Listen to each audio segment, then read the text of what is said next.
We know Titanic from so many stories, even a movie, but now we have its first full-sized digital scan.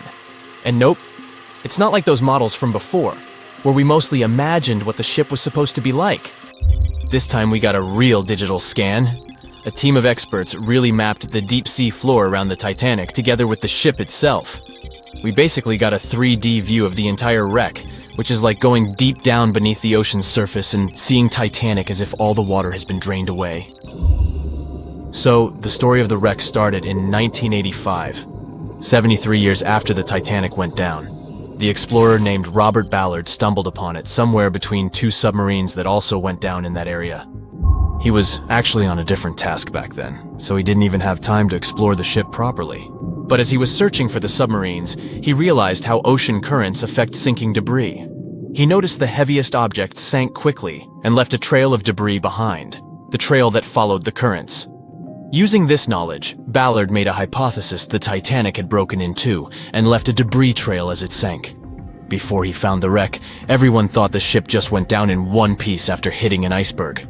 So everyone knew where the ship was so the adventure could start, or not. It was hard to explore it. The ship is enormous, and the dark depths of the ocean make it really difficult to capture its whole body in one go. So we mostly relied on glimpses of the decaying ship, and had to settle with teasing scattered parts of the whole picture and filling it up with speculations and stories. But in the summer of 2022, we finally got something different. A team of experts from Magellan Loaded, a company specializing in mapping the deep sea, teamed up with Atlantic Productions, who were making a documentary about the project. They embarked on a mission to capture the complete view of the Titanic. They used submersibles. Those are vehicles that go underwater, remotely controlled by a team of skilled explorers. These submersibles dove deep into the ocean. It wasn't an easy job. They spent over 200 hours collecting information about the entire length and breadth of the wreck. It was like a real-life treasure hunt. But instead of finding gold and jewels, they took something even more precious. Over 700,000 images of the Titanic from every angle possible. Yup, they took photos of every tiny part of the ship, even the not-so-interesting bits most of us would usually skip. Even mapping the muddy parts was an important part, because it helped fill in the gaps between the more exciting things they discovered. And this was a way for all of us to finally get a detailed 3D reconstruction. Even though it's been more than 100 years, you can still recognize the bow of the Titanic, covered in rust that hangs down like stalactites. On top of the bow is the boat deck, where a big hole gives us a glimpse into the empty space where the grand staircase once stood, like a window into the ship's glamorous past. Its stern is now a wild mess of twisted metal. As the Titanic went down, this part collapsed and spiraled into the seabed. The bow and the stern ended up separated by about 2,600 feet. There's a vast field of debris surrounding this giant, stuck on the seafloor. This debris is like a scattered treasure trove, full of intricate metalwork from the ship, statues, and even unopened champagne bottles. There are also personal belongings that went down together with the ship, like dozens of shoes resting across the seafloor. It was a tough task to do, go down and take all those pictures. It may not sound that hard at first, considering it was the vehicle that really immersed itself into such deep parts of the ocean, not the people. But studying the ocean is hard. We haven't explored, mapped, or even seen over 80% of it. The conditions are harsh, and the pressure becomes more intense the deeper you go. And their vehicle had to dive down to nearly 13,120 feet below the surface. That's like 12 Eiffel Towers stacked on top of each other. Plus, you have strong currents in that area, so it was probably like trying to navigate through a watery maze. And submersibles weren't supposed to touch anything. Even the slightest wrong step can damage the wreck that was already so fragile. It seems like the Titanic is frozen in time, so it will always be there waiting for us. But in reality, it's slowly disappearing. It's pretty obvious that the ocean water ruined it considering how long it has been down there. But it's not just that. The wreck itself has become a home for a specific type of Bacteria Halomonas titanicae that even got named after the famous ship. These bacteria have a special ability. They can survive inside rusty formations known as rusticles. They kind of look like icicles, those spikes of ice that form when water falls from something and freezes. These bacteria have a taste for iron, which is abundant in the ship's hull. For them, it's like a real buffet down there. And as time goes by, These bacteria will keep eating away at the iron in the ship, bit by bit, until one day the feast comes to an end and the whole ship is gone. It's like a slow but steady recycling process. So this 3D model we got because of the hardworking team and technology comes at the best time because we never know how much time we have left with exploring the famous wreck. This time we might even understand the collision with the iceberg better. You know how movies always show the Titanic hitting the iceberg on its right side? Well, we can't even be certain about that. The scans could help us figure out if the ship actually grounded on the iceberg, like getting stuck on it. We can study the stern and analyze how the Titanic struck the seafloor. That will also help us understand what really happened during the sinking. Maybe we'll get a chance to discover if there was really a strong fire that sealed the fate of the Titanic. One theory says that the coal fire had been raging for a whole 3 weeks before the ship even took its first and last trip. And this could have made its hull weaker, which means most of the work was done. The iceberg just delivered the final blow, if there even was an iceberg, as some people wonder. There's an alternative theory they suggested where the Titanic may have actually hit a hidden mass of pack ice instead of a typical iceberg. Pack ice is made up of large sheets of ice that float near the ocean's surface and can be difficult to spot. They believe this pack ice might have drifted into the Atlantic from the Arctic Ocean. According to one professional mariner, Captain L.M. Collins, that stands up with that idea. If the Titanic had struck a regular iceberg, the ship would have sunk much more quickly than it did. And since the Titanic managed to stay on the surface for a relatively long period of time, less than 3 hours, maybe this was a different type of collision. The mariner also said there are differences in what people said they saw when the Titanic sank. He thinks these differences might be because of optical illusions. In this case, when people were looking at the ocean that night, the way the light was reflecting and the conditions at sea might have made things appear closer or distorted. So when they saw something in the water, it might not have been exactly what they thought it was. Whether it was an iceberg or something else. Binoculars might have helped the crew members to spot the potential danger, but unfortunately, they didn't have any. It appears they were locked inside a cabinet, and no one knew where the key was. Everyone knows the story of the Titanic, but not many people know that Titanic had 2 sister ships, and that on the night of its sinking, one of them was rushing to help but didn't make it in time. Bad luck seemed to follow the trio of ships, but each one of them had glorious moments that live in the minds of those who sailed in them. Keep on watching to discover a story of awe, ingenuity, and ill fate. And don't forget to click the subscribe button and turn notifications on to join us on the bright side of life. You know how the iceberg hit the Titanic, how the band played to the end, and how the whole tragedy unfolded, but before it happened, it would have seemed an impossibility for such a ship to meet the end it did. None of that could have been foreseen by White Star Line, the company who built the Titanic, who had high hopes for what the unsinkable ship and its sister ships, the Britannic and the Olympic, would accomplish. The Olympic was the first of the trio to make sail on June 11, 1911, heading towards New York. The sheer size of it would wow the crowds. The Olympic's maiden voyage went without incident, and a crowd of 8,000 people in New York got to explore its luxurious accommodations while it was docked there. There were high expectations for the massive ship, but just around 2 months later, the Olympic crashed with the HMS Hawke. The Hawke got the brunt of the damage, as the bow was left flat as a pancake. After the crash, the Olympic made its way slowly back to Belfast, where the Titanic was being constructed. On the dock, people could see the 2 enormous ships side by side, as parts of the Titanic were used to put the Olympic back in shape. A rare sight to behold. And on April 14, 1912, the Titanic hit an iceberg, and minutes later, the crew radioed nearby ships for help. That night, the Olympic was returning from New York when it received the distress signal. The ship turned around and rushed at full speed towards the Titanic, but they were so far away that they would have arrived next night. At some point during the early hours of April 15, 1912, the crew of the Olympic decided they wouldn't make it in time and stopped course. The survivors of the Titanic were eventually rescued by the Carpathia. Olympic was set up with lifeboats for all crew and passengers after the Titanic sank. It went from having 20 lifeboats to 64. Changes were also made to the watertight bulkheads and an extra hull, To construct a type of double hull was installed. It was determined that a double hull would have kept the Titanic from sinking. For several years, Olympic was used in the war effort against Germany. Throughout the years, Olympic carried over 200,000 passengers, which included thousands of Americans fleeing from Europe and troops battling during World War I. One of the most significant moments for this ship was when it struck a German submarine and sank it. It was discovered that the submarine was preparing to fire a torpedo on the Olympic before Olympic rammed it. The Olympic ended up sailing the seas for 3 decades, which earned her the nickname of the Old Reliable, despite some previous accidents. It went on to help the survivors on the HMS Audacious when it was sinking, and do what it couldn't for its sister, Titanic. Eventually, bad luck caught up with the Olympic. The ship crashed with the Nantucket Lightship, and the crash signaled the beginning of the end.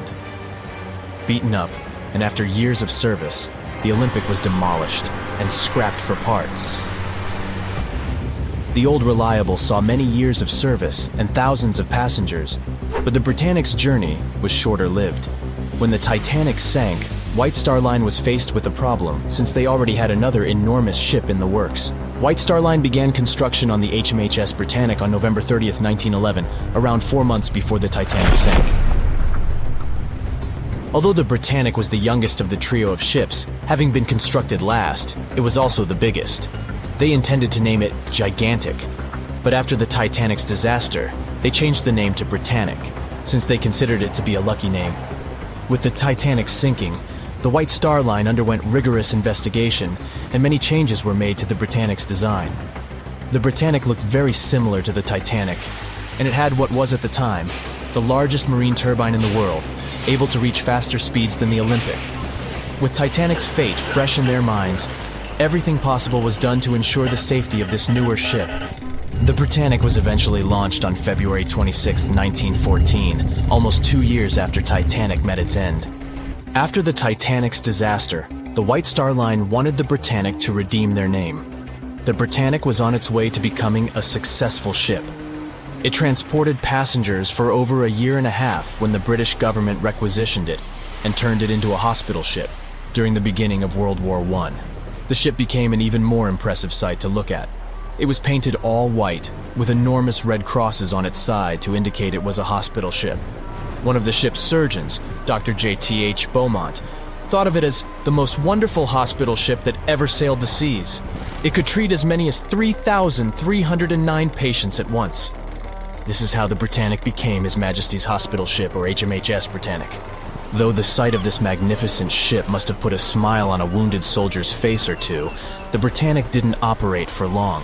Just a year after it was turned into a hospital ship, the Britannic was making its way through the Aegean Sea to pick up wounded soldiers, when it was struck by a loud explosion. The passengers didn't know what had happened, but headed to the deck to disembark. It is unclear what hit the Britannic, but the general consensus is that it was struck by a mine left by a German U-boat, though some still believe a torpedo hit it. The captain tried to move the ship to a beach close by, but the ship was sinking fast. In the desperation, against the captain's orders, several crew members launched lifeboats and disembarked. But since the ship was moving and the propellers working, the lifeboats were sucked and destroyed by the propellers. Though so much effort had gone in to ensure the Britannic was safer than the Titanic, whatever explosion occurred left the Britannic in the same dire condition as the Titanic in just 10 minutes. In a cruel twist of fate, it also sank in the ocean. Unlike Titanic's enormous death toll, only 30 people perished in the sinking of the Britannic, and over 1,000 survived. So many people survived because the accident happened in the morning, when the temperature of the water was warmer and the Greek island Kea was close by to offer help. In the end, the Britannic only sailed the seas for over 2.5 years. The bad luck that followed the Titanic and the Britannic and the accidents and demise of the Olympic was remarkable. But what was most impressive is that there was a woman who sailed on all 3 ships and survived. Violet Jessup was a crew member and nurse aboard the ships. She was there when the Olympic collided with the HMS Hawk in 1911 and disembarked safely. 2 years later, she escaped the sinking of the Titanic in lifeboat number 16, and she showed some women it was safe to board the lifeboats. You'd imagine that would be enough to keep her from ever getting on a boat again, but not for her. A few years later, she served as a nurse in the Britannic while it was used as a hospital ship. When the explosion occurred, Violet jumped overboard, was pulled under by the water, and hit her head on the keel but survived. Can you imagine her experience? She must have had nerves of steel. All in all, the trio of ships saw journeys of triumph and tragedy. Ill fate might have followed them, but all the survivors were left with incredible stories to tell. So tell us, Brightsiders, would you have liked to have seen any of these ships in real life? Let us know in the comments section. Don't forget to give this video a like, share it with your friends, and click subscribe to stay on the bright side. Back when it was built, the Titanic was one of the largest and most luxurious passenger ships, with high-class features like a grand staircase, a swimming pool, and a gymnasium. People thought it to be unsinkable because of its advanced safety devices. Its tragic sinking on its maiden voyage in 1912 proved it wasn't at all the case. It wasn't until 1985 that the Titanic's wreck was finally rediscovered using state-of-the-art sonar technology. Ever since, thousands of items have been recovered from the Titanic, many of them being put on display or sold for auction. Things like jewelry, a life jacket, a menu from the ship's restaurant, or even a sample square of carpet from the first-class stateroom have all baffled the public and told stories of the many on-board people. Scientists have even tried to come up with strategies to get the Titanic back up, not because they want to put it up for display, but so it can be properly studied, and more importantly, to stop it from getting more and more damaged at the bottom of the ocean. Some have suggested filling the wreck with ping-pong balls to make it float, while others even considered injecting it with 198,000 tons of Vaseline. Another creative solution was proposed, the idea of using a giant claw or scoop to lift the Titanic. Nobody came up with this device.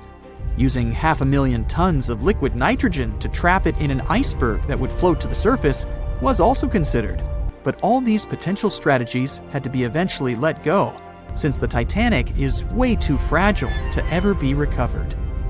As the Titanic's iconic bow railings are in danger of collapsing, metal-eating bacteria continue to chew away at the ocean liner's wreckage. An undersea exploration company plans to gather data about the ship's deterioration in annual expeditions. They hope this will help them learn more about the Titanic, and also more about the ecosystem that shipwrecks create. The over 100-year-old ocean liner is also being damaged by deep-sea currents daily. Some experts predict that the ship could disappear in a few decades due to holes in its hull. The deck that passengers crowded on as the ship sank has caved in. The gymnasium near the grand staircase has also fallen in, and a 2019 expedition found that the captain's bathtub, which became visible after the outer wall of the captain's cabin fell away, is no longer there. Those annual expeditions also gather data about the creatures living at the site, including crabs and corals. Surprisingly, many species have only been seen there at the Titanic wreck, so scientists are curious to find out more about them. The most famous out of all these creatures is the Halomonas titanicae. It's a bacteria, and it was discovered on the wreckage of the Titanic. What's interesting about this creature is that it's able to thrive in extremely salty environments. It's also been resistant to several antibiotics, unlike other types of bacteria.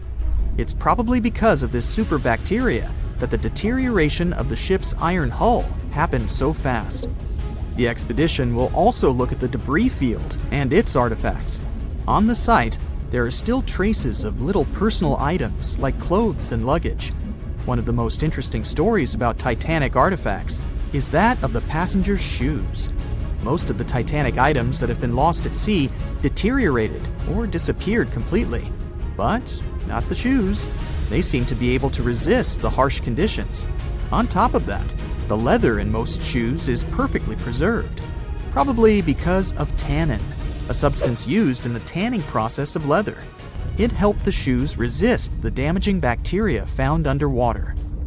All this exploring might have gotten you all excited. If that's the case, I have some good news to share. You might even be able to join the expeditions. To personally explore the Titanic, you have to plan ahead and apply to be a mission specialist with OceanGate. the company responsible for the journey. However, this experience does come with a high price tag of $250,000. Despite the cost, this once-in-a-lifetime experience is in high demand because of the limited spots available.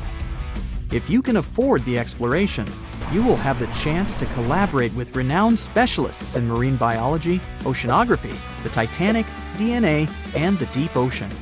Accommodations and meals on the dive support vessel are also included, as well as training and guidance from specialists before and during the mission. Lastly, you don't even need to bring your own gear, as the expedition equipment is included as well. Sure, ships have evolved and modernized over the years, and these days we have technology that is way better than that available on the Titanic.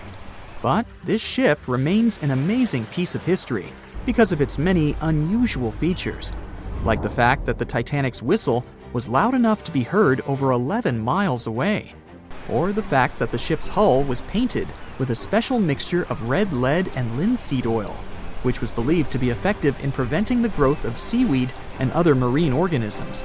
However, despite popular belief, the ship's iconic fourth smokestack was not functional and was only used for ventilation and aesthetics. Probably one of its biggest flaws was its number of lifeboats. Despite its size and luxury, the Titanic only had 20 lifeboats on board, which were not enough to save all of its passengers and crew once it hit the iceberg. The Titanic may be the most famous shipwreck, but it's not the only one. The fleet of Kublai Khan tells a similar story. This one was a large naval force commissioned by the Mongol ruler Kublai Khan in the 13th century. The fleet was intended to travel to Japan and establish the Mongols as powerful rulers in the region.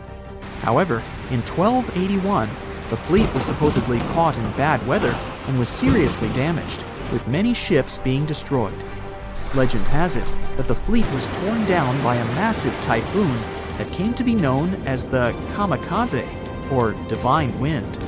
This strong storm was believed to have been sent by the higher spirits to protect Japan from the Mongols. The truth about its disappearance remains a mystery to this day. However, the wreckage of the fleet, or parts of it, appears to have been discovered in the 1980s by Asian archaeologists. They dug across the site and studied the remains of the ships at a location near Imari Bay. The shipwreck is, to this day, considered to be an important archaeological discovery. That's because it informed us how well prepared the Mongols were back in the day in terms of their ships. Another tragic story is that of the RMS Empress of Ireland. This was a British passenger ship that operated until May of 1914. This is when the ship was sailing from Quebec City to Liverpool, but it ran into the Norwegian collier SS Storstad in the fog off the coast of Rimouski, Quebec. The collision caused a large hole in the side of the Empress of Ireland, and the ship began to quickly take on water and sink. The crew and passengers were caught off guard, and many were unable to evacuate in time. In total, 1,012 people were lost in the disaster, making it one of the worst maritime collisions in Canadian history. Rescue efforts were hampered by poor visibility and the fact that many of the lifeboats were damaged or unusable. Only 465 people survived the sinking, and many of them were rescued by the Storstad, which had remained in the area despite its damage. The sinking of the Empress of Ireland was a national tragedy in Canada, and it led to changes in maritime safety regulations and the establishment of a Coast Guard. The ship still lies at the bottom of the St. Lawrence River, where it has become a popular dive site for enthusiasts.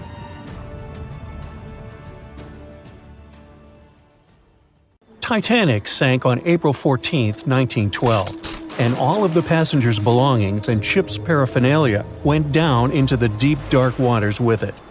These objects patiently waited to be discovered until 1985. Titanic sank fast, and there seemed to be almost nothing left from the ship.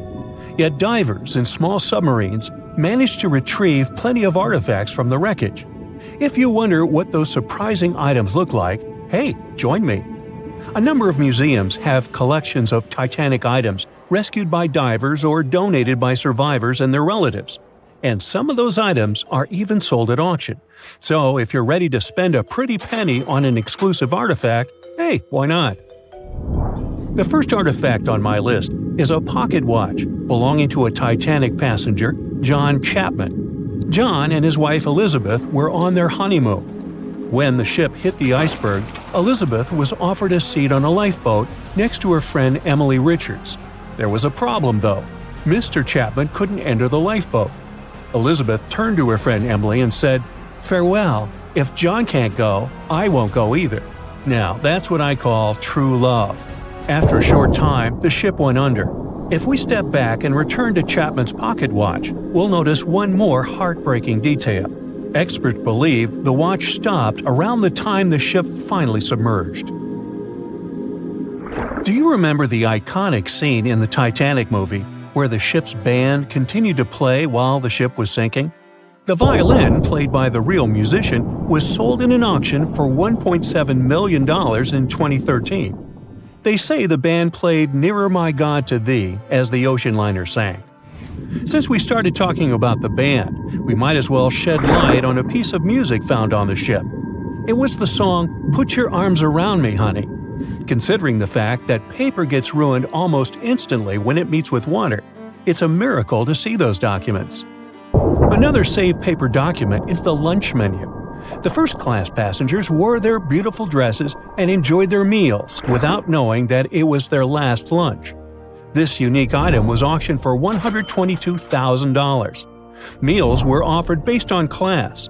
For instance, a first-class passenger would eat roasted turkey with cranberry sauce, spring lamb, or baked haddock. In comparison, a third-class lunch consists of stuff like rice soup, fresh bread, roast beef, and brown gravy. There were also cabin biscuits, which the passengers would eat to diminish seasickness. It wasn't just the menu. A VIP ticket was also retrieved. The ticket number is still readable, 1342. Number 5 is Edwardian perfume samples. A chemist named Adolf Saalfeld stepped onto the Titanic with various perfume bottle samples. Why did he bring these samples with him? Well, Saalfeld planned to open a fragrance store in America. 61 vials of perfume sank with the ship. Luckily, their owner managed to survive and get there safely, but his samples sank and were only rediscovered some time ago by the divers. When we accidentally drop a plate, it usually shatters into pieces. Now, there's a question. Do you think an unbroken plate can be recovered from Titanic? The answer is yes. Original White Star tableware is proof. Apparently, each class of passengers didn't just get different meals, but was also served with different types of plates. The retrieved plates have a green and brown floral motif. The edges have a gold rim, and there's a logo in the center. By the way, they're sold at auction, and you can find them online. Let's carry on with touching personal stories. The love story of Rose and Jack that we see in the movie is fictional, but the ship surely witnessed many romantic tales. Here's a love letter to prove this. The messages tell us a story about how life was on the ship during the last few days. It was written by Kate Buss on April 10th. She mentioned how seasick she felt and other things, such as she was supposed to go to dinner in a half an hour. This letter wasn't the only letter divers took to the surface. For example, there's the letter Esther Hart wrote to her little daughter Ava. It was sold at auction for £119,000. This letter is probably the last letter written on board, since it was completed only 8 hours before the tragedy. The letter is not that damaged because it was in the pocket of Esther's husband's coat. Another letter we can mention is Dr. John Simpson's letter. Those words were the last words that he wrote to his mother. Let me introduce you to Edith Rosenbaum. She was on the ship with her lucky toy pig. Edith had been severely injured in an accident before she sailed on the big ship. The toy was a present from her mother as moral support for her recuperation process. It was actually a music box in the shape of a pig. Edith used it to calm frightened young people in the same lifeboat. The next item on the list is the scout whistle of Lillian Winifred Bentham. She was a second-class passenger. On that terrible night, Lillian was in her stateroom. She didn't believe that the Titanic could sink. After all, it was the unsinkable ship. Her friend came to her and convinced her to hop into a lifeboat. Only then did she realize how serious the situation was. Moments later, she saw the ship break into two parts. As the lifeboat floated into the night, Lillian saw a crewman who was also rescued. Without a second thought, she wrapped the man with her fur coat. It was freezing, so she probably saved the man's life by doing that. The young man wanted to thank her for her kindness, so he gave Lillian a scout whistle. It was the whistle he used throughout the night to call for help. This pair of white gloves is one of the rarest artifacts recovered from Titanic. These cotton gloves belong to a gentleman. The owner's identity is unknown. Fabric can't last underwater for decades, but these gloves look fine, and you can still see the fine detailing and elegance. An alarm bell has also been found. Yes, that's the famous bell, the one that rang to warn people about the iceberg. Frederick Fleet and Reginald Lee were on lookout duty the night of the accident. Both of them survived. Fleet was the one who saw the iceberg before the ship struck it. What's ironic is that Fleet and Lee didn't have access to binoculars. They were stored in a locker in the crow's nest, but the key to the locker was in the pocket of a crew member who was reassigned to another ship at the last minute and didn't leave the key. They could have seen the iceberg sooner if they had had pairs of binoculars. If they had had it, the Titanic could have gotten out of the way. Divers discovered not just belongings of passengers or the crew, but also pieces belonging to the ship itself. Our next artifact is the Grand Staircase. Some parts of this iconic structure are recovered from the wreck. Turns out that this staircase became a meeting spot among first-class passengers. If they wanted to visit the Turkish baths for a spa day or eat dinner, they met at the staircase and went together. This staircase was a sign of how luxurious some parts of Titanic were. Another miraculously saved object that belongs to the ship is its plan. It was one of the most expensive artifacts sold at auction. The plan is around 30 feet wide. What else? The logometer was also discovered. It's a device used to check the sailing speed of the ship and the distance it covers. The experts say that from the start at noon on April 14th, the device logged 268 nautical miles. And there's more. A giant chunk of hull, known as the Big Piece, was also found. This fellow weighs 15 tons. The larger portholes were for the cabins, and the smaller ones were for the restrooms. This piece was found in 1994, but it was in 1998 when it was successfully taken out. After all these years spent underwater, it was swarming with sea life. Still surprisingly, the portholes still had glass. Now, let's assume you were a diver and you could only take out one of these objects. Which one would you pick? Once a famous giant, the largest ship of that time. Now two grand pieces lying on the ocean bottom about 2,000 feet apart, torn by the catastrophic collision of time itself. The stern of the Titanic got completely ruined after hitting the ocean floor. But you can still recognize the bow since many interiors were left preserved. There's a type of bacteria found on the ship's rusticles. A rusticle is this brownish formation of rust. It occurs deep underwater when the wrought iron the ship is made of oxidizes. It means the bacteria eat the iron of the Titanic's hull, piece by piece. And it seems they might finish their snack by 2030, way sooner than when anyone would expect the wreck to be gone forever. You may think it would probably be easier to take the wreck out of the water so that we got to keep it, but it would fall apart if anyone tried to do that. It's been in the water for more than 110 years now, and is now so rusty that no one would be able to reconstruct some parts even if we managed to get the ship out of the ocean depths. What do you think? Could any of about 700 people that had survived the sinking of the Titanic hear it hit the ocean bottom? The largest ship that had ever been made till then disappeared literally before their eyes after all. But sound most likely wouldn't have traveled from water to air. We can't hear that well in water because our bodies are not designed to hear in such environments. And although passengers were close to the sinking site, the Titanic still hit the bottom a long distance away, 12,500 feet. There are so many underwater landslides and earthquakes we cannot hear, and they make way more noise than a single ship slamming into the ocean floor.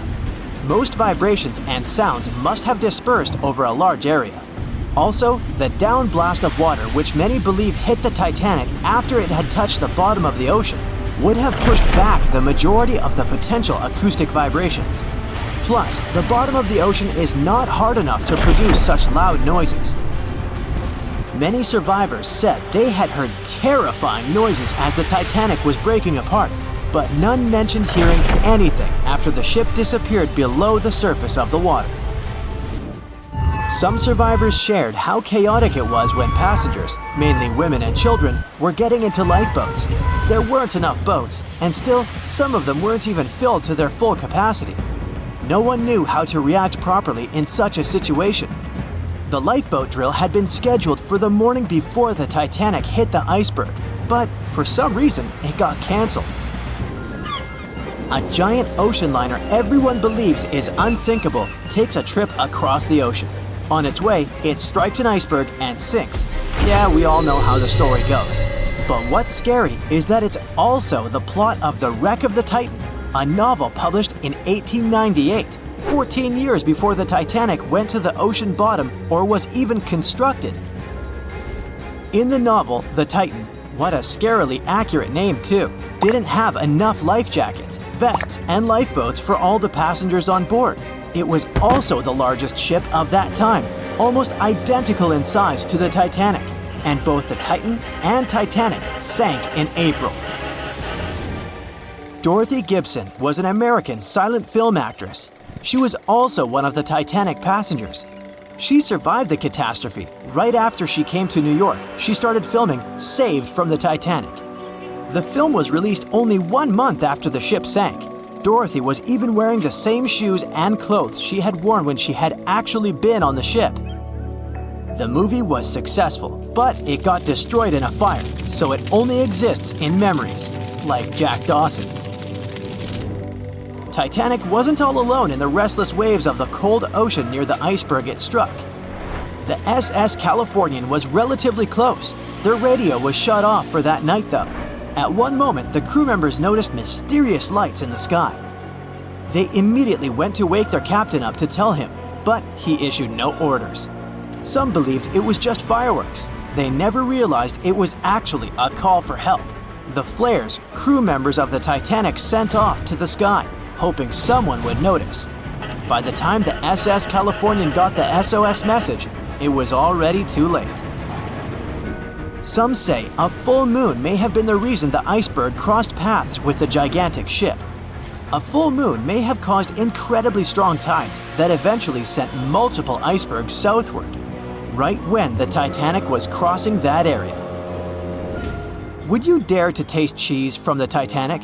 The wreck has been under the ocean surface for more than 100 years now. It took more than 70 years to find it. By that time, most of the food that had gone down together with the ship had, of course, spoiled. But it's possible there's still some of it left. Some foods are protected from decay. For example, cheese. The microbes that turn milk into cheese create special conditions to protect the product from spoiling. Multiple things have survived the Titanic. A handwritten letter where a mother and a daughter wrote to the girl's grandma about the amazing journey they were on together. The letter has been around for more than 100 years and got sold at an auction. A battered pair of white cotton gloves was found in the wreck. Musicians on the Titanic played till the very last moment. Sheet music and one violin were found among the wreckage. The bell one of the crew members rang 3 times to warn there was a very close iceberg on their way. A pocket watch that stopped at 1:45 a.m., the time when the ship went under the water. Perhaps one person could have changed what happened on the Titanic. David Blair was a pretty lucky man. He was supposed to take the spot of the second officer of the Titanic. He was pulled out at the last moment, which eventually saved his life. It was a great thing for him, but something clouded his joy. What if he was the only person who could have done something to save the ship and the passengers? Back in the day, ships didn't have smart advanced technology like they do today. They couldn't see a threat on the horizon. Binoculars were pretty helpful, but the crew members on the Titanic didn't have access to the room where they were kept. David Blair was the man responsible for the keys. He left the ship in a hurry and forgot to hand over the keys that were in his pocket. Maybe if the crew members had had access to the binoculars, they would have seen the iceberg on time and had enough time to change course. It's possible that the giant iceberg that sent the Titanic to the ocean bottom was made of snow that had fallen in southwest Greenland.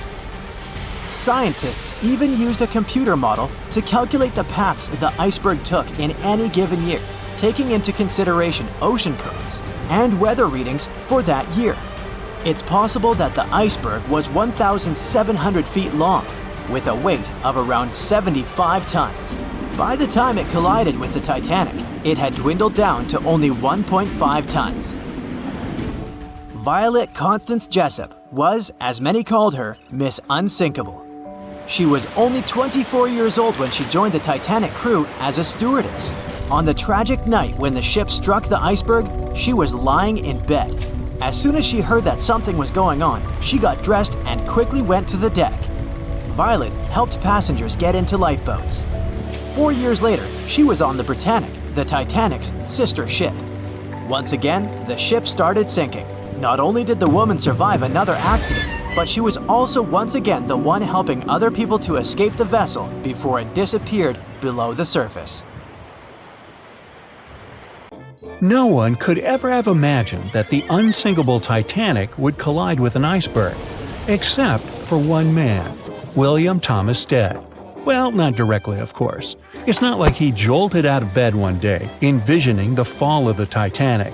Rather, he wrote an empowering short story called How the Mail Steamer Went Down in Mid-Atlantic by a Survivor on March 3, 1886, 26 years before Titanic sank. Okay, let's do a super quick recap. Titanic was traveling from Southampton to New York in April 1912 in the North Atlantic. The ship hit an iceberg, and less than 3 hours later, it was completely underwater. Out of 2,208 people on board, just 706 survived due to the limited number of lifeboats and icy cold water. Another passenger ship, Carpathia, heard the distress call, picked up the survivors, and brought them safely to New York. The short story William Stead wrote was about Thomas, a British sailor, who got on a passenger liner bound for the U.S.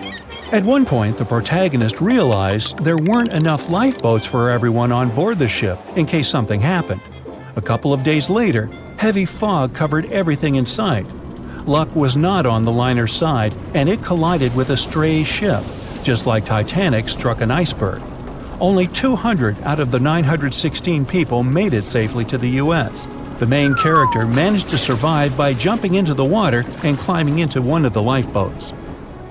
Now, you'd think that the story riled up everyone in the industry to add extra lifeboats on ships. But sadly, it received very little attention when it was published. Even more tragically, William Thomas Stead was on Titanic when it sank, and he didn't make it. The survivors who knew Stead mentioned that he had always been cheerful and had loved to chat during meals. He complimented the ship's design and how sturdy it was. Witnesses also talked about how he had been helpful when the ship had been sinking, having given his life jacket to someone else. He was a journalist by profession and was on his way to New York for a ceremony. One of his most important contributions to modern journalism was the use of illustrations in every newspaper article. He also introduced newspaper interviews, and they're still used to this day along with illustrations. But this story wasn't the only published work that predicted the disaster. Morgan Robertson was an author and former ship captain who wrote short stories and novels. His most notable novella is The Wreck of the Titan. It's also known as Futility. The book was written in 1898, 14 years before Titanic. It was a fictional story about the Titan, an ocean liner similar to Titanic, which was crossing the North Atlantic. It's also a coincidence that Titan was just as fast as Titanic and shared many other similarities, like size and design. The book described it as unsinkable and the largest ship to hit the ocean at the time. That's what they said about Titanic, too. Another eerie similarity was the limited number of lifeboats it had. The story took place in April, and that's when Titanic set off on its journey and hit the iceberg. The Titan story also mentioned that barely anyone had survived that horrible accident. Unlike Stead's story, the protagonist of Robertson took a different path. The Titan sinking happened somewhere halfway through the book, so after the accident, the main character went on with his life. The book was brought back into the spotlight after the Titanic disaster. How could someone describe the events that took place almost a decade later so accurately? Many started to believe Robertson could see the future. But the reality was that Robertson knew his way around a ship. It was easy for him to write down the nitty-gritty of things without doing more research. Realistically, one of the biggest threats for ships at that time was hitting an iceberg or colliding with other ships. The next story sounds somewhat mysterious. Once, Alex Mackenzie heard a voice that warned him not to board Titanic. But when he turned around, there was nobody there. As he continued walking, the voice spoke to him again. But this time, it was louder and more distinct. He took the warning seriously and decided to cancel the trip and go back to Glasgow, Scotland, his hometown. His grandparents weren't too happy to find him back home instead of on Titanic. After all, the ticket was very expensive. That disappointment very soon disappeared when they heard that the ship had struck an iceberg. John Coffey was a member of the crew of Titanic, but he decided to ditch the ride when the ship stopped at his hometown in Queenstown, Ireland. His inner voice told him to get off the liner, and he did. He was only 23 at the time, and for someone his age, it could be a major career boost and an opportunity to grow. Despite the horrible tragedy, the guy signed to work with the RMS Mauritania just months after the Titanic sinking. Talk about commitment. Some added info was revealed about what may have contributed to the fall of Titanic. The constructors insisted that the ship was unsinkable, but many people later theorized that the vessel's steel plates had been too frail for the freezing Atlantic water. It may have caused the rivets to pop, allowing ocean water to seep inside. Another theory is that there may have been a fire in the hull of the Titanic that had been raging for 3 weeks before the voyage. The fire softened the steel, allowing the iceberg to cut through it like a hot knife through butter. Some pictures before the ship set off on its journey show black marks on the hull, which could have been caused by fire. Either way, the iceberg would have caused significant damage in any case, no matter if there was a fire or not. Some people also blame those who designed the Titanic. The ship was built with large joints at the bottom, which probably snapped easily during the collision. Of course, these are all theories, but we know for a fact that the iceberg was the main character of this drama, and that the works of Stead and Robertson should have been taken seriously. Either way, this should be a lesson for the future, helping to prevent similar tragic accidents. By the way, ocean liners and passenger ships wouldn't exist if it hadn't been for Thomas Newcomen. In 1712, he invented a steam engine that was so strong it could produce enough energy to power a ship. And a century later, in 1819, the first steamship traveled across the Atlantic Ocean to Liverpool, UK. It only took the vessel 29 days to cross the ocean. The passenger ship industry boomed in the early 1900s when it became easier for people to move to America or go on holidays. As decades rolled by, the use of aircraft stole the spotlight from passenger ships, since planes were faster and more efficient. Nowadays, it's quite rare for a passenger ship to collide with anything in open water. Modern technologies can detect anything that can pose a threat and even predict stormy weather. Cruise ships these days are giants compared to the vessels of Titanic's era. Modern ships can carry almost twice the number of passengers and have amenities folks back then could only dream of. Most cruise ships these days have several restaurants to choose from, multiple swimming pools, and game rooms to catch a break. If you're in the mood for some fun, you can watch live performances. Don't forget about the helicopter pad, because why not? Don't worry if you start feeling unwell. The in-house doctors are always there to help any passenger in need. And these ships are only going to get bigger. Putting Titanic and a modern cruise ship side by side is like comparing a Corgi to a Doberman. Back then, Titanic was the biggest and most cutting-edge vessel anyone could dream of. So, who knows what the future of cruise ships can hold? We might even have entire cities floating around. That would be a really big boat. They were on their way to the New World when a rendezvous with an iceberg crushed all of their dreams and hopes. There was panic and tears and heartbreaking goodbyes, like that of Jack and Rose. Or was there? Let's see how well you know the real story of Titanic. The love story of Jack Dawson and Rose DeWitt Bukater was inspired by true events. What do you say? Is it a myth or a fact?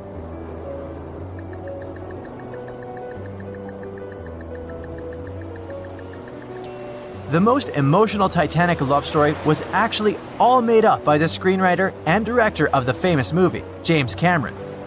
Some passengers featured in the movie were real though, and by a mere coincidence, there was a J. Dawson on board. His name was Joseph, not Jack, and he worked as a coal trimmer. The most expensive object lost with the Titanic was a painting by Pablo Picasso.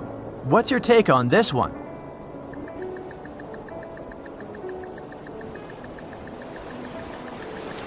It's a myth. Another one given to us by the famous movie.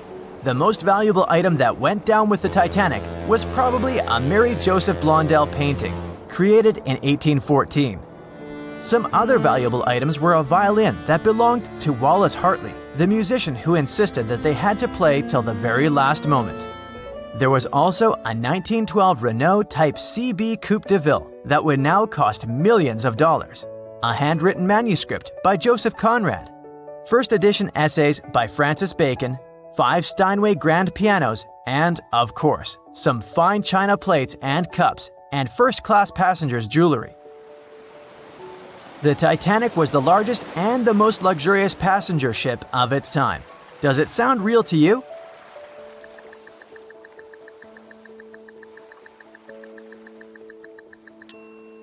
Yep, it's totally true. In April 1912, the Titanic was the largest ship ever built. It was 882 feet long and had a maximum passenger capacity of 2,435 people. That's not a lot compared to the largest cruise ship of today, the Symphony of the Seas. It's just a bit longer than the Titanic, but has more than double the passenger numbers. And yes, no other cruise liner has probably beaten the Titanic in terms of luxury to this day. It costs more than $200 million to build in today's money. The tickets were also quite expensive. Duh! First-class tickets ranged in price from $1,700 in today's money for a berth up to $50,000 for one of the 2 parlor suites. Second-class tickets were $700.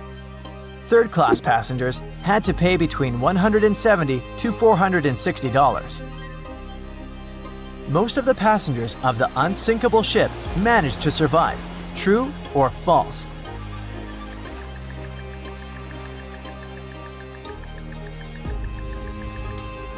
Sadly, it's false. Only 37% of all the passengers actually survived the meeting with the Titanic. Around 61% of the first-class passengers, 42% of the second-class passengers, and 24% of the third-class passengers made it out alive. The Titanic was passing through the Bermuda Triangle when things went wrong, and that's probably why it sunk. What do you say? Myth or reality?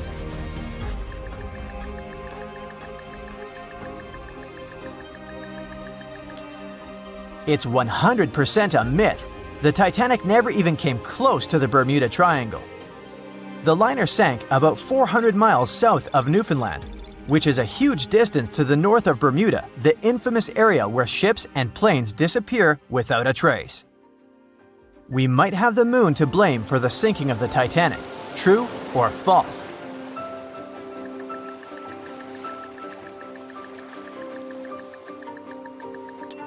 This one is true. The moon heavily affects the tides on Earth. The closer the moon is to the Earth, the stronger the tides are because of the increasing gravity of our satellite. Back in 1912, the moon was so close it made several glaciers in Greenland break apart. Massive chunks of ice that broke off from the glaciers started floating south. The supermoon event came just 6 minutes after a spring tide, the alignment of the moon, the sun, and the earth that makes their combined gravity reach its peak twice a month. And the day before, our planet had come the closest to the sun that year, which made the gravity even stronger. This mixture of events created perfect conditions for one of the most powerful tides in history. Icebergs breaking off from Greenland's glaciers drift off to the coastal waters of Labrador and Newfoundland, where they often run aground. To move on, they need to either melt and become lighter or catch a high tide that would carry them further. The 1912's tide was as high as it gets. So they shifted many shipping routes south because of the huge amount of icebergs. But not the Titanic, of course, as they believed it was unsinkable. It took 4 hours and 40 minutes for the Titanic to sink. What do you say?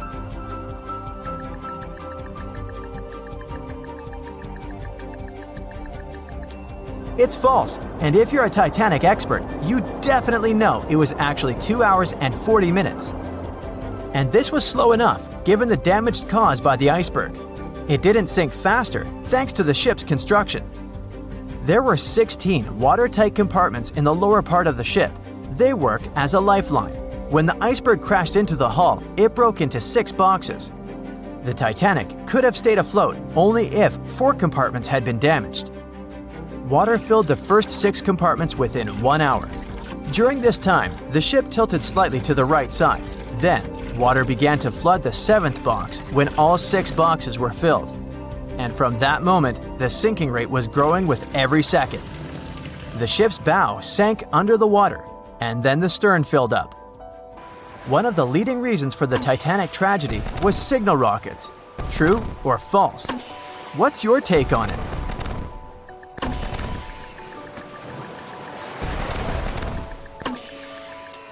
This one is true. When any ship sinks, the crew members must release red flares. It's a signal to all nearby ships that someone is in trouble. But for an unknown reason, someone put white lights in the Titanic's rocket box. When the ship crashed into an iceberg, the crew members released white flares. Another ship, SS Californian, was nearby at the time. Its captain knew the Titanic was going through a dangerous iceberg area. The crew of this ship didn't see the Titanic in the dark, but they noticed white rockets. Radio communication between the vessels didn't work. The SS Californian operator turned off the receiver. The Californian captain felt that something was wrong, so he sent a Morse lamp signal to the Titanic. But it was too late. The ship was already underwater, so no one could respond. Another ship, Samson, was sailing alongside the Titanic.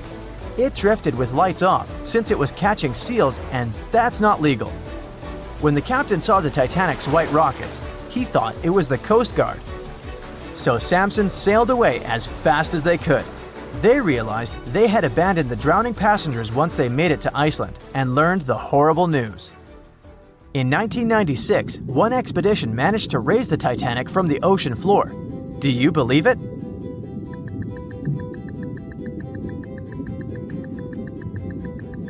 If you don't, you're right. There were different ideas on how to raise the Titanic, from doing it with compressed air to putting it in wire mesh and covering it with liquid nitrogen, or using giant magnets. The only real attempt to raise the Titanic was made in 1996, and it failed dramatically. The expedition's goal was to lift a part of its hull, weighing about 21 tons. It would still have been the largest piece to see the sunlight again, if the operation had succeeded, that is. They lowered 4 large bags filled with diesel fuel to the bottom of the ocean and attached them to the hull plate. Then, the fuel bags were released and they started lifting the pieces on their own. The plate was about 200 feet below the surface when the weather got rough. The expedition members decided to tow the part to calmer waters around 80 miles away. Long before they reached the towing destination, half of the plate broke off and sank to the bottom again. 2 of the lifting bags seemed to have broken loose, and the hull went down. The Titanic will most likely crumble to dust halfway up if someone tries lifting it again. So, how many correct answers do you have? Let me know in the comments below.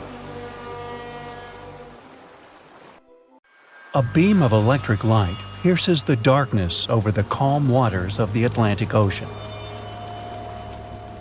The Titanic is quietly making its way through the waves, its passengers asleep, when suddenly a monstrous white shape is caught in the light beam.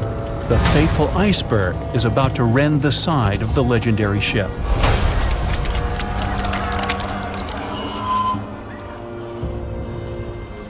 April 14, 1912. Only 2 days before someone will take a photo of a giant iceberg with a pretty unusual elliptical shape. It turns out that this iceberg most likely formed out of snow that fell 100,000 years ago. Researchers used computer modeling to figure out its origin. They used data from 1912 and added some new information about winds and ocean currents. They concluded that the iceberg was probably a part of a small cluster of glaciers in southwest Greenland. These days, it's possible to calculate the routes of such icebergs in any given year in the past. So the infamous chunk of ice was on its way from Greenland to an area further south from Cornwall. If the ship had passed through that region only 2 days later, the iceberg would have moved far away from the point where they met. At first, the weight of the most well-known iceberg in the world was 75 million tons. With time, it started to slowly melt away. And when it sank the Titanic, its weight was only 1.5 million tons. By the time of the collision, it had probably been melting for months, but it was still a true monster. When the Titanic sank, the iceberg was 400 feet long, and more than 100 feet of its surface was above the water. Some people believe it was a supermoon that caused the Titanic to sink. That night, there was a rare lunar event. It hadn't happened for 1,400 years. In normal conditions, the iceberg wouldn't have traveled so far south without melting and losing the largest part of its mass. But the supermoon could have been the reason for an unusually high tide that pulled the iceberg away from the glacier way faster than usual. There's a specific type of bacteria that slowly consumes the remains of the Titanic. Salt corrosion, ocean currents, freezing temperatures, plus this rust-eating microorganism might consume the entire wreckage. American actress Dorothy Gibson was aboard the Titanic. She survived, and when she arrived in New York, she started filming a movie called Saved from the Titanic almost right away. The movie was released only a month after the Titanic sank, and in the movie, she even wore the same shoes and clothes she had during the actual disaster. The movie was a big success at that time, but the only known copy was destroyed in a fire. 14 years before the Titanic sank, a novella called Futility had been published, and it seemed to have predicted the whole event. The plot centered around a fictional ship called the Titan that sank during its voyage. The Titan was almost the same size as Titanic, and they both went to the bottom in April. The reason was hitting an iceberg, too. Both the real and fictional ships were described as unsinkable, and both of them had the legally required number of lifeboats, which, as it turned out later, were nowhere near enough. We've seen it in the movie, but there were some real-life love stories happening on the Titanic, too. 13 couples even took a trip on the Titanic as part of their honeymoon. One of the couples owned Macy's department store in New York. Once it became clear the Titanic was rapidly sinking, the woman refused to go into a lifeboat without her husband. But he didn't want to join her while there were still women and children who he thought had to go first. Then his wife gave her coat to her maid. She insisted that the maid should get into the lifeboat, and she wanted her to be warm. As for the woman herself, she decided to stay with her husband till the end. Some people believe Titanic sank because of a mummy, not an iceberg. It all started around 1000 BCE with a mysterious woman who lived in Egypt, in the City of Thieves. People knew little about her, but they called her a priestess. Her mummy was put in a wooden sarcophagus and covered with a large lid with the image of her face and some mystical inscriptions. This place had been hidden until the first half of the 19th century, when a group of locals accidentally came across it. They disturbed her peace. No one knows how, but the mummy disappeared that day without a trace. A couple of decades later, a group of rich friends from England traveled to Egypt and found the empty mummy casket with the image of the priestess, whose dark eyes seemed to be looking into the void. They decided to buy it, but the buyer disappeared the same night before he even got the case. All members of the group had some accidents. The casket changed its location a couple of times until it, as some believe, ended up on the Titanic. It took more than 70 years for a robot submarine to find the ruins of this legendary ship. The wreck lies nearly 13,000 feet under the surface of the Atlantic Ocean, split into two halves. Why did the liner break apart? No one knows exactly. Some think it happened because of the water that got inside when the ship collided with the iceberg. The pressure was so powerful it separated two parts of the vessel, starting with the ship's bottom structure. Others say it was because of the hull rivets. They had a high concentration of slag or smelting residue, and that's something that can cause the metal to split apart. The ship generally had many flaws, starting with the design. The watertight bulkheads weren't completely sealed on top. This allowed the water to flow between the compartments and, in the end, sink the vessel. The iron of the ship's rivets and steel of the hull ended up ruined because of high sulfur content, cold temperatures, and high speeds. The steel shattered and the rivets popped out quite easily. Because of this, Titanic sank 24 times faster than it would have otherwise. If the ship had hit the iceberg head-on instead of ramming it with its side, it would have probably stayed afloat. How come the crew members didn't have binoculars? It would have surely helped them spot the iceberg on time and maybe even avoid the disaster. But the binoculars on the Titanic were locked in a storage cabinet.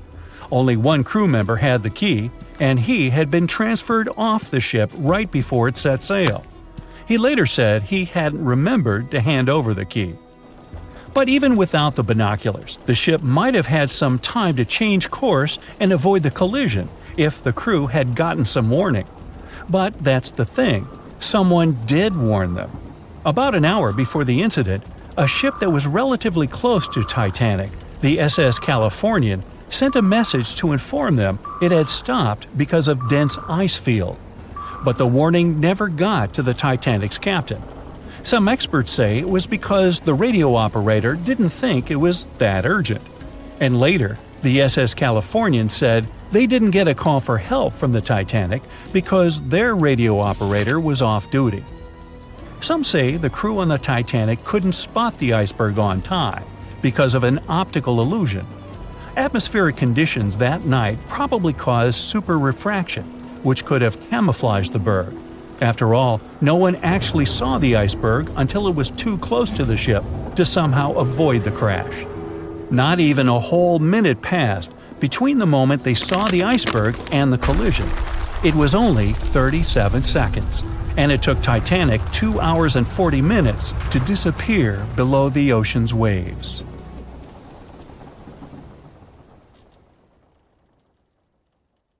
The year was 1854, and the SS Arctic, the fastest passenger liner of its time, set out to cross the Atlantic. As it sailed through the misty veil, it slowly disappeared into the unknown. The Collins Line, an American shipping company, was started in 1818 and only began seriously trading in the transatlantic by 1835. Its steamships crossed the Atlantic from Liverpool to New York within just 10 days. Doesn't sound like a great speed today, I know, but back then, the same thing took other ships several weeks. Light on the water with their wooden hulls, powering through with a strong steam engine, those steamships were the favorite choice for many high-profile people. What could go wrong with such an advanced ship, they thought. This reminds me of some other ship everyone believed to be unsinkable. But anyway, back to the Collins Line. It grew to be a serious contender on transatlantic routes, with only one other competitor, the Cunard's Line. It was a British company also aiming to be the main force through the Arctic Passage. In 1835, the company received a new ship that traveled to Liverpool and came back to New York with the largest cargo ever at that time. From then, the Collins line was steadily growing. It seemed like there would only be future successes for it. Unfortunately, their lavish ships became costly to run with the amount of coal used. Massive power along with weak wooden hulls meant they needed many repairs after each voyage. So, every trip ended up being expensive. But since the ships were safe and had a great reputation, people were willing to pay the price, and the company was definitely not in crisis. They had achieved something no one had managed to do before them. Like I told you, their ships crossed the Atlantic in a whopping 10 days, and Edward Collins, the owner, was very determined to maintain the pace. Their 5 ships easily outran the Cunard's line of only 3. With this great praise, it provided more attention. Though the Cunard's ships were slower with their iron hulls, they believed there was still profit, regardless of how slowly they sailed. Among Collins' ships, the Arctic, the third of them to be launched, was the largest, reaching 284 feet long, with 2 side-lever steam engines, each with 1,000 horsepower. The paddle wheels made 16 revolutions a minute when at full speed. At the time of its launch, the press called it the most stupendous vessel ever constructed in the United States. But glamour and fame couldn't avoid what would come next. On the 27th of September, the Arctic was on its journey from Liverpool to New York, continuing a speed pace through the thick fog. It's possible that by that moment, after 4 years of record-breaking trips, the crew became overconfident with their sailing and the ship. Going only 50 miles from Newfoundland, they carelessly continued through the fog with no radio contact, sonar, or any other form of identifying objects, equipped only with Morse code. A smaller ship, the SS Vesta, which operated as a fishing vessel, often worked around Newfoundland. It was passing through the same path as the Arctic and crashed into its side. Shocked by the collision, the captain of the Arctic offered help to the much smaller Vesta, but it was soon clear that the damage that seemed minor on the Arctic was far worse. Beneath the waterline, a hole was letting water into the hull. The cost of the much faster wooden hull now seemed less valuable. They steered toward land, trying to plug the holes, but they weren't doing so well, and the seawater continued to pour in, filling up higher and pushing the ship down. And finally, once the engine room was full, it put out the boilers, taking away the massive power the Arctic was once legendary for. They moved slowly until coming to a complete stop. The ship continued to sink, and the order was to abandon it. At the time, maritime law allowed for the Arctic to carry only 6 lifeboats, only capable of saving 180 people. The crew and some of the passengers managed to push their way aboard and took most of the seats on those boats. Things were pretty wild, and everyone forgot about their manners, not letting the ladies and the youngest ones board first. It took 4 hours for the Arctic to sink. 150 crew and 250 passengers were on board. Those that weren't able to find a lifeboat made a desperate attempt to build their own rafts from parts of the ship. 2 days later, only 3 boats made it safely to the shore. The other 3 were never found. Believe it or not, the rescue party also saved some people that had been clinging to the wreckage for 2 days. Unlike the crew, the captain went down with the Arctic, but amazingly survived. He would be only one of 85 people that made it, out of the 400 on board. When the news arrived 2 weeks later, the public responded with great sadness to the losses. Great anger soon followed towards the poor safety measures in the crew. The press published demands to change the laws for more lifeboats. It only made sense to have enough for every person on board a ship. But they ignored those requests. This neglect would lead to more disasters in the future. Enough lifeboats would only come into maritime law some 60 years later, after the disaster of the Titanic. Edward Collins' wife and 2 children were also aboard the ship and didn't return. He was heartbroken, but didn't stop running his business. The Collins Line still had a reputation to uphold, the biggest, fastest, and most luxurious on the Atlantic. Edward Collins would now build an even better ship than any other. It was named the Adriatic, and it was the largest ship in the world, 354 feet long. With 2 alternating steam engines that had never been built of this size. These steam engines at the time were at the height of engineering, though today you can only see them in models and toys. With the new addition of 2 masts, the Adriatic would also be able to sail if needed. Luckily, they made some lessons from the disaster of the Arctic. But before their new ship, the Adriatic, was built, another disaster had occurred. The sister ship of the Arctic had also sunk. They believed this second ship was desperate to stay in front of the Cunard's line and hit an iceberg somewhere during the race. This weird contest took the lives of 141 people. The desperation of Collins and his weakly built hulls pushed the company towards bankruptcy in 1858. The newly built Adriatic, costing over $1 million, had only made one voyage in the end. And even that voyage was considered a disaster. The ship collided with a tugboat.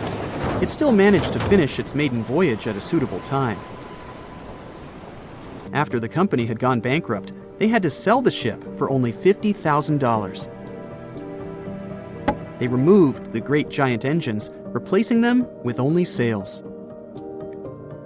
Although it was once the greatest ship on the high seas, it was only 30 years later until it was abandoned, labeled irreparable, and anchored in a river. The other remaining ships were also sold and only used for parts. Edward Collins left the industry altogether, seeking work on dry land instead. As the Collins Line was no longer in the mix, the Cunards would grow in strength. Without competition, they would win the Blue Ribbon for the next 30 years, and 180 years later, after producing hundreds of ships. They still have a constant presence on the seas as they provide transatlantic crossings, world voyages, and leisure cruises. To this day, the Cunard Line is the only one to run ships between Europe and America, and it's great proof that it's not always the fastest that's the best. Staying in the water that's 70 degrees Fahrenheit for a long time definitely won't do your health any good. A water temperature of 50 degrees Fahrenheit is a nightmare. It feels much colder than the air of the same temperature. The passengers of the Titanic were in 28 degrees Fahrenheit water. Can you imagine how cold it was? Even the iceberg that the Titanic met was warmer. The water didn't freeze because of the high salt content. But what if the temperature had been higher? What if the Titanic had sunk in warm water, say 120 degrees Fahrenheit? Theoretically, this could have happened had the waters of the North Atlantic met a warm undercurrent from the southern part of the ocean on disaster day. But this heat wouldn't have been enough. The ocean area is too vast, and the temperature is too low at night. The warm undercurrent alone wouldn't have made a difference for people who were overboard. But if the Titanic had sunk in another place at one particular moment, perhaps then all people could have been saved, thanks to an incredible natural phenomenon.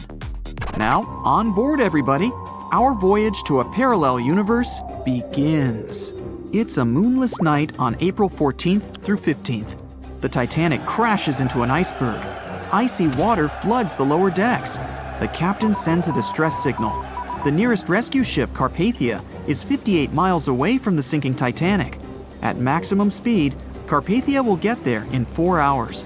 That's quite long, even in warm tropical waters, since your body loses heat anyway. The Titanic begins to sink.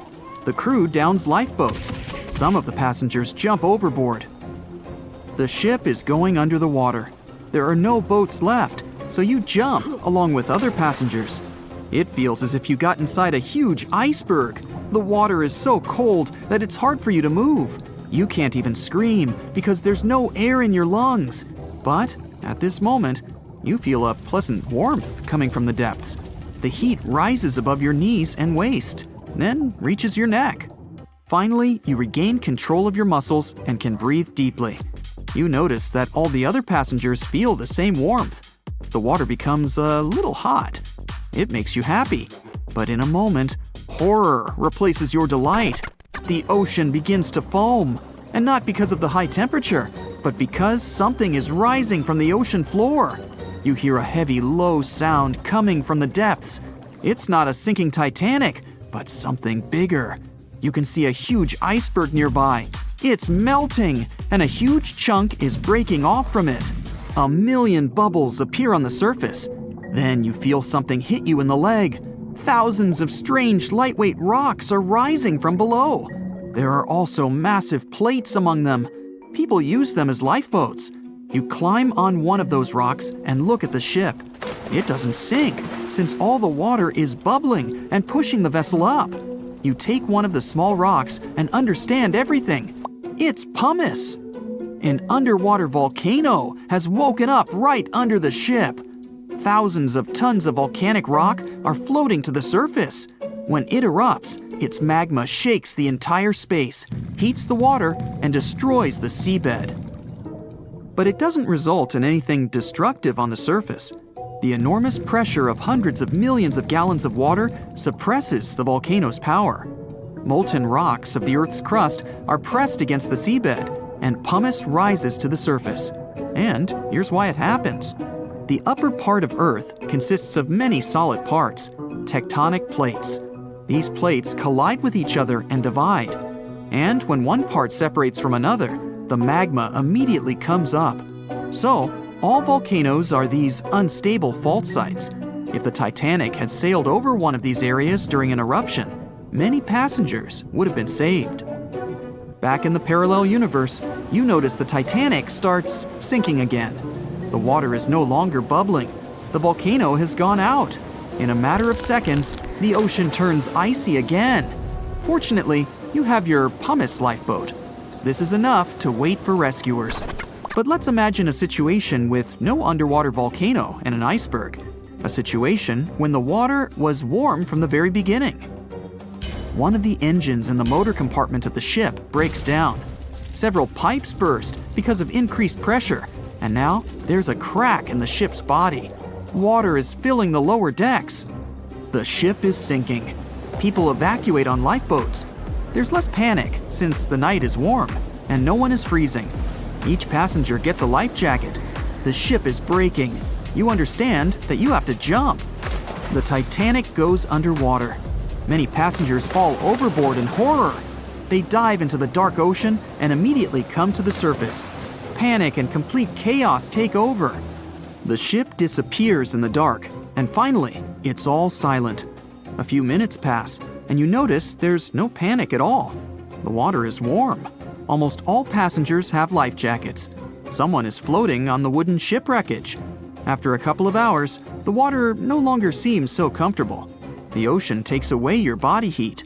To keep warm, passengers swim closer to each other in a tight circle. Yeah, now it's quite possible to wait for another couple of hours till the rescuers come. People on lifeboats sail closer and take those who freeze on board. Passengers take turns, 20 minutes in the water, then 20 minutes in boats. It's essential not to take your clothes off. Even a wet outfit helps keep your body warm for longer. And when it seems that everyone is saved, somebody screams. A girl in a boat looks scared. She trembles with fear and points her finger into the black water. Passengers try to see what's there and notice a triangular fin. 1, 2, 3. There are so many of them! The noise of the sinking ship has attracted a group of sharks. And now, they are circling the survivors, hoping to satisfy their hunger.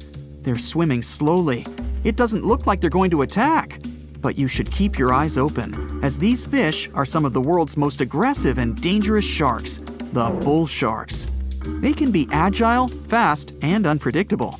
They don't swim in the cold waters of the Atlantic, but the water in this parallel universe is perfect for them. The sharks are strong and sturdy.